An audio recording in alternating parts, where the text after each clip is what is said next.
warahmatullahi wabarakatuh. Halo semua, perkenalkan nama aku Riana Radela Raushan Fikri Mulyana dari kelas 2C dengan NIM 12521000075. Nah, di sini aku bakalan melakukan eksperimen selama 7 hari lamanya mengenai pembusukan pada buah yang dipengaruhi oleh bahasa. Eksperimen ini untuk memenuhi tugas mata kuliah Bunda Teti Ratnasih pada mata kuliah Perkembangan Bahasa dan juga Literasi Anak. I just had to let you know you're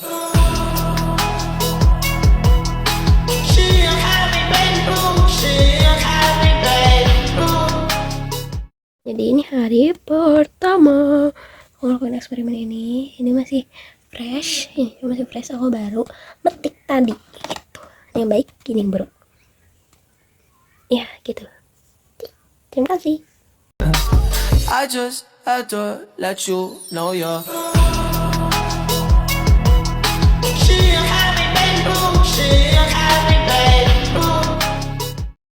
Ini hari kedua. Yang buruknya masih bagus-bagus aja ya. Bagus-bagus aja. Terus yang baiknya nggak tahu kenapa ini tuh keluar ginian nih. Kayak ada biji-biji gitu. Dan aku waktu tanya ke bunda tuh nggak apa-apa. Tuh dikit. Saya tuh nggak apa-apa. Itu normal. Gitu. Terima kasih. I just had to let you know you're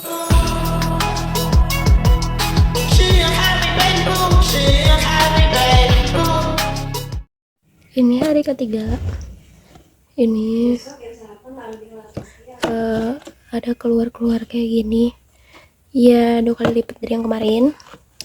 Terus ini tadi aku buka jadi kayak gini. Ini yang buruknya.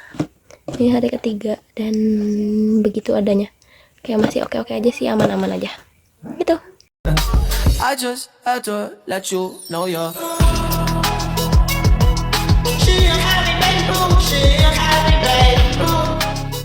Ini hari keempat dan aku nggak tahu kenapa ini jadi makin banyak si biji-bijinya.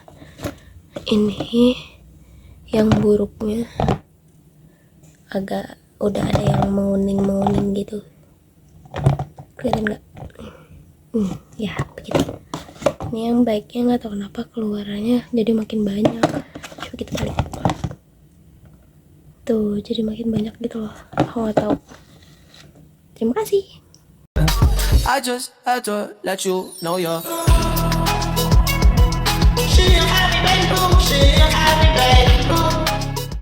Ini hari kelima. Di yang baiknya tuh kemarin aku bersihin dan ini tuh kayak ada bolong gitu loh. Tuh kelihatan gak sih? Ada bolong. Tuh banyak yang kayak gitulah.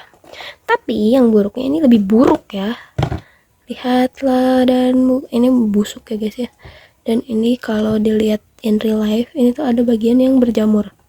Tuh kelihatan gak sih? Yaps, betul. Ini hari ke-5. Begitulah kondisi mereka berdua. Ini bolong-bolong. Nggak ngerti. Saya kayaknya udah ulet, I don't know. Terus ini yang buruknya dia busuk dan berjamur. Gitulah. Bye bye. I just had to let you know you're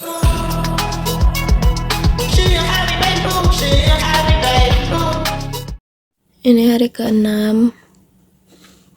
Kok ini banyak banget ya oksigennya? Nggak ngerti. Ini kondisinya B aja. Nggak ada perubahan signifikan. Tapi ini yang buruk. Nggak kelihatan lagi. Lebih nggak kelihatan lagi. Pokoknya ini in real life ini beneran busuk banget ya guys. Di sini nih.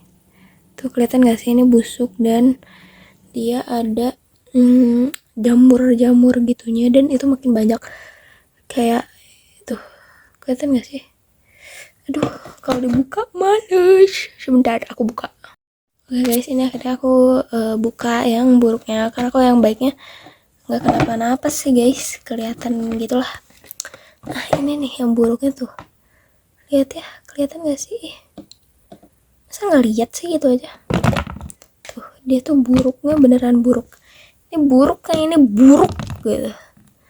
Beneran buruk pisan. Ini kayaknya kalau ada serangga bakalan dihinggapi sama serangga kayaknya.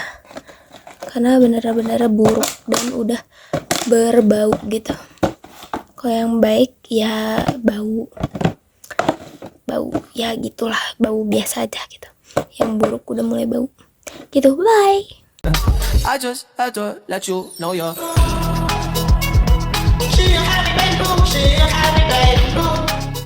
Hai guys, jadi ini hari ke 7 alias hari terakhir 7. Ini ya yang buruknya udah buruk pisan. Lihat ya, itu ada item-itemnya, kelihatan gak? Tuh geuleuh ya, pokoknya geuleuh.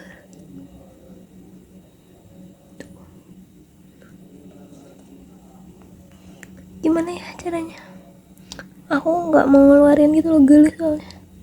Tuh ada bercak hitam dan putih, kelihatan gak sih? Dan yang baik, aku nggak ngerti yang baik tuh bolongnya makin gede gitu loh. Kayaknya ada hewannya gitu deh. Tuh. Tapi aku emang sempat lihat hewan gitu loh di sini tuh. Putih tuh hewannya. Ini tuh kayak ulet gitu loh bentuknya. Nanti kayaknya akan aku cari di Google seperti apa bentuknya gitu. Akan aku cantumkan di sini. Tring, ya. Ini lihat ya, lihat yang buruk pisan, lihat ya, buruk pisannya geuleuh. Yang baik biasa aja. Ini bolong karena ya dia ada parasitnya gitu kayaknya dari bijinya. Ya, begitu. Gitu hasilnya guys. Bye bye.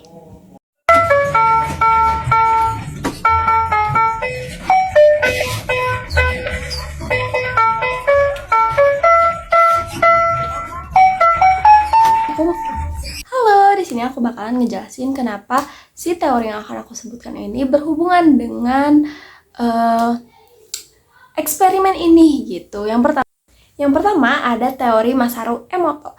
Masaru Emoto berpendapat bahwa kata-kata positif menghasilkan struktur air yang lebih indah, sedangkan kata-kata negatif menghasilkan struktur yang tidak teratur. Nah, di dalam eksperimen ini, buah yang diberi kata-kata baik tampak lebih lama mempertahankan aroma normal dibandingkan buah yang diberi kata-kata buruk yang lebih cepat membusuk. Namun, perlu diketahui bahwa teori Masaru Emoto masih menjadi kontroversi karena belum pernah memperoleh dukungan kuat dari penelitian ilmiah yang memenuhi standar eksperimen modern. Oleh karena itu, hasil percobaan ini lebih tepat dijadikan refleksi daripada bukti ilmiah.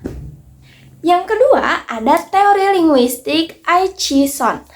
Nah, si Jan Aichison ini menjelaskan bahwa bahasa merupakan alat utama manusia untuk menyampaikan makna dan mempengaruhi cara berpikir. Melalui eksperimen ini dapat dipahami bahwa bahasa bukan sekedar rangkaian kata, tetapi memiliki nilai psikologis dan sosial yang besar terhadap manusia. Walaupun pengaruh langsung terhadap buah belum dapat dibuktikan secara ilmiah, penggunaan bahasa yang baik tetap penting dalam kehidupan sehari-hari. Yang ketiga, ada teori Schachal-Likens. Schachal-Likens menjelaskan bahwa memperoleh bahasa berkembang melalui interaksi dengan lingkungan. Eksperimen ini menunjukkan pentingnya lingkungan yang penuh bahasa positif. Anak yang terbiasa mendengar kata-kata baik akan lebih mudah mengembangkan kemampuan berkomunikasi dan perilaku yang positif. Lalu ada yang keempat, teori Chomsky atau nativisme. Noam Chomsky menyatakan bahwa manusia memiliki kemampuan bawaan untuk memperoleh bahasa atau language acquisition device atau LAD. Nah, eksperimen ini tuh mengingatkan bahwa kemampuan bawaan tersebut tetap memerlukan lingkungan yang baik agar berkembang secara optimal. Oleh karena itu, penggunaan bahasa yang santun sangat penting dalam pendidikan anak usia dini. Yang kelima, bahasa ibu merupakan bahasa pertama yang dipelajari anak sejak lahir melalui keluarga. Jika anak sejak kecil terbiasa mendengar kata-kata positif, maka perkembangan bahasa, emosi, dan karakternya akan lebih baik dibandingkan jika sering menerima kata-kata kasar ataupun negatif. Yang keenam, ada teori behavioral. Ini sering kita dengar sih. Ini menurut Skinner. Nah, menurut Skinner, bahasa dipelajari melalui stimulus, respon, dan juga penguatan. Kata-kata positif menjadi bentuk penguatan yang baik, sehingga anak terdorong mengulangi perilaku positif. Sebaliknya, kata-kata kasar dapat menjadi pengalaman negatif yang mempengaruhi perkembangan perilaku anak tersebut. Yang ketujuh, ada teori naturasional. Teori ini menekankan bahwa kemampuan bahasa berkembang secara alami apabila anak memperoleh lingkungan yang mendukung. Lingkungan yang dipenuhi komunikasi positif akan membantu perkembangan bahasa dan kepribadian anak usia dini. Yang kedelapan, ada teori preformasionis. Teori ini memandang bahwa potensi perkembangan telah dimiliki sejak lahir, namun tetap memerlukan rangsangan dari lingkungannya. Kata-kata baik menjadi salah satu bentuk stimulasi yang membantu perkembangan kemampuan komunikasi anak. Lalu ada yang ke-9, yaitu teori psikososiolinguistik. Ini juga sering sih kita dengar ya, teman-teman. Nah, teori ini menjelaskan bahwa bahasa dipengaruhi oleh faktor psikologis dan juga sosial. Kata-kata positif dapat menciptakan suasana emosional yang nyaman, sehingga hubungan sosial menjadi lebih baik. Sebaliknya, bahasa negatif dapat memicu stres, konflik, dan hubungan yang kurang harmonis. Nah, ada yang ke-10, yaitu ada teori komunikasi Albert Mehrabian. Albert Mehrabian pernah menjelaskan bahwa komunikasi dipengaruhi oleh 7% kata-kata, 38% intonasi suara, dan 55% ekspresi wajah dan juga bahasa tubuh. Artinya, dalam memberikan kata-kata baik, tidak cukup hanya memilih kalimat yang baik, tetapi juga harus disampaikan dengan nada suara yang lembut dan ekspresi yang ramah agar maknanya tersampaikan secara efektif. Selanjutnya kita bakalan ngebahas apa sih kaitannya dengan Al-Quran dan juga hadis gitu. Ada dalam Quran surah Ar-Rahman ayat 1-4. Allah mengajarkan manusia kemampuan berbicara atau al-bayan. Hal ini menunjukkan bahwa bahasa adalah nikmat yang harus digunakan untuk menyampaikan kebaikan. Yang kedua ada Quran surah Al-Alaq ayat 1-5. Allah memerintahkan manusia untuk membaca dan belajar. Bahasa menjadi sarana utama memperoleh ilmu pengetahuan. Yang ketiga ada Al-Baqarah ayat 31-33. Allah mengajarkan Nabi Adam nama-nama benda.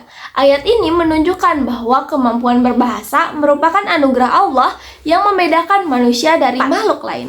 Yang keempat, ada hadis riwayat Bukhari dan juga Muslim.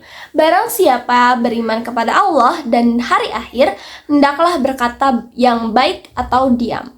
Nah, hadis ini tuh mengajarkan bahwa setiap ucapan memiliki nilai moral, sehingga seorang muslim dianjurkan untuk selalu berkata baik. Selanjutnya ada hadis riwayat Tirmizi, yaitu mukmin yang paling sempurna imannya adalah yang paling baik akhlaknya.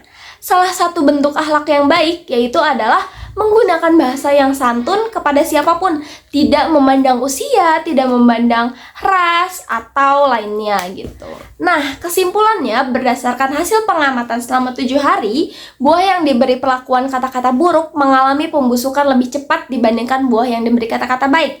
Namun, hasil ini tidak dapat disimpulkan sebagai bukti bahwa kata-kata menjadi penyebab langsung perubahan pada buah, karena proses pembusukan sangat dipengaruhi oleh faktor biologis dan juga lingkungan, seperti mikroorganisme, suhu, kelembapan, dan juga serta kondisi buah. Meskipun demikian, eksperimen ini memberikan pembelajaran bahwa penggunaan bahasa yang baik sangat penting dalam kehidupan manusia.